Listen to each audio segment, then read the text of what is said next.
going to look at the things or the project we are going to cover in this of our Tkinter tutorial. Like, you know, when you are doing application, when you are doing creating an application, there's nothing really there to learn, or any tutorial on you to learn. What you are learning is how to apply it to do an application. That's basically what we are going to do in this series. It's just going to be really full of creating of applications in our case. And the first application we're going to start with is the basic one, which is going to be creating a kind of a GUI time format, which is going to display our time in digital way in GUI. For making use of GUI format, we're going to make use of the local time, which I've talked about in my tutorial in-depth tutorial on that of time series. We're going to make use of the local time to achieve it. We're going to make it in GUI form. This is really simple. I just want us to start from the basics to the hard ones. Another one I'm going to do is just to build a kind of a simple weight converter calculator.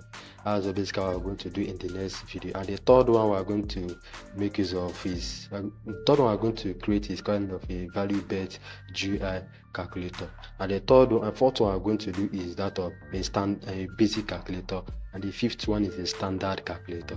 The seventh one I'm going to do is a scientific calculator, something that is quite advanced. And the seventh or the eighth one we are going to look at is that of music player, a standard music player whereby you can enjoy.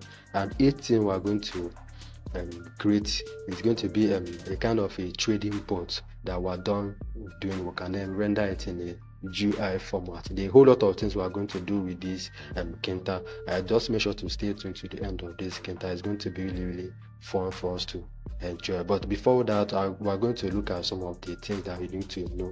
Everything we are going to do is not going to be hard. I'm not going to go into the complex part of this Tkinter, make use of this Tkinter. I'm just going to look at the ones that are really essential and not too hard for us to understand. So if you are new to this channel, make sure to hit that subscribe button. It's not going to take money from your pocket. So I think that's basically what I want to look at in this video. And next video, I'm going to try a resizing of our Tkinter Tkinter window. Try to resize and give it a title of our choice. So that's basically what I want us to look at in the next video. So with all this being said, I'll be happy to see you in the next video. Thank you for watching.